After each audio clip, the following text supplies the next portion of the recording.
नाज़रीन, 1.5 महीने खां हलंदड़ ताज़िन बरसातुनि मिडिल क्लास समेत जिथे पके पखड़ फसलनि खे सख़्त मुतासिर कयो आहे, उते ई पब्लिक हेल्थ खाते जी ताज़िन बरसातुनि बाबति पथ वाइखी करे छॾी आहे।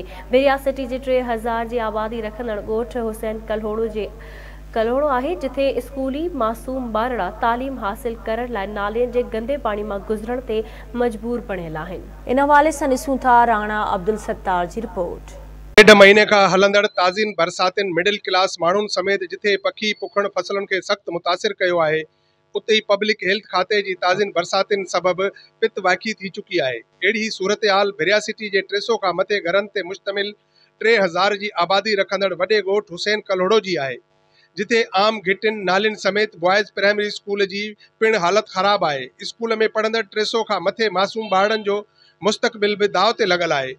पब्लिक हेल्थ खाते जी नाअहली सबबि घिटिन रस्तनि ऐं घरनि जो गंदो पाणी स्कूल में दाख़िल थियण सबबि मासूम शागिर्दनि, ॻोठाणनि ऐं उस्तादनि सख़्त एहतिजाजी मुज़ाहिरो कंदे आवाज़ टीवी न्यूज़ आॾो दाहूं कंदे चयो त असां अचूं था त असांजा गोॾा था वञाइजनि ऐं बरसाति जो हिते पाणी बीठो आहे। असांजे स्कूल में गोॾे ताईं पाणी बीठो आहे, की बरसाति जेॾी महिल हले थी ओॾी महिल सॼो हिते पाणी थो बि वञे ऐं असांजो पाणी कढाए तालीम दफ़ा ख़राब थी वञे। पाणी कढायो ऐं असांजी तालीम विञायो था ऐं हितां पेर था वञाइजी वञनि ऐं असांजी तालीम बचायो।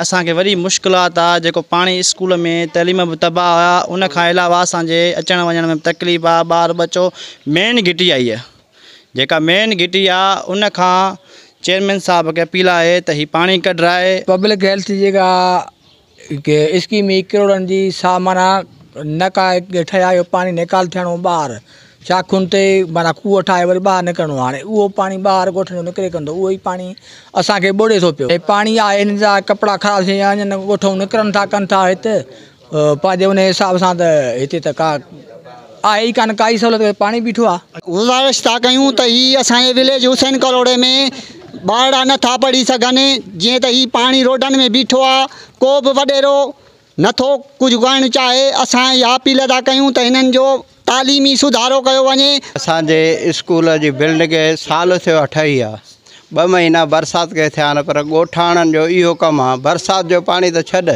पर ड्रेनेज जो पाणी बि स्कूल में बीठो आहे, बिल्डिंग खे वॾो नुक़सानु पहुतो आहे। असां वटि दाख़िल ॿार 300 आहिनि, उन खां पोइ ॿिया बि नंढड़ा मासूम आहिनि, पर हिते को बि तदारक कोन्हे। असां उस्ताद हाज़िर आहियूं, न्यूट्रल आहियूं, जो एतिरा ॿार बीठा आहिनि असांजे साम्हूं। नाज़रीन, तव्हां हुसैन कल्होड़ो में प्राइमरी स्कूल जेको आहे ऐं मिडिल स्कूल जंहिंमें 300 खां मथे ॿारड़ा जेके आहिनि उहे तालीम हासिल करे रहिया आहिनि। हिते ॻोठाणनि जा, स्कूली शागिर्दनि जा ऐं उस्तादनि जा अवां वीचार ॿुधा, जिन जो चवणु आहे त हिन स्कूल में जेको आहिनि 400 खां मथे ॿार जेके आहिनि उहे दाख़िल आहिनि ऐं बरसातुनि सबबि जेको आहे गंदो पाणी जेको आहे स्कूल में बि काई पियो आहे, जंहिं सबबि स्कूल जी बिल्डिंग खे बि सख़्तु नुक़सानु रसियो आहे। कैमरामैन राणा आमिर अली सां गॾु राणा अब्दुल सत्तार, आवाज़ टीवी न्यूज़, भेरिया सिटी।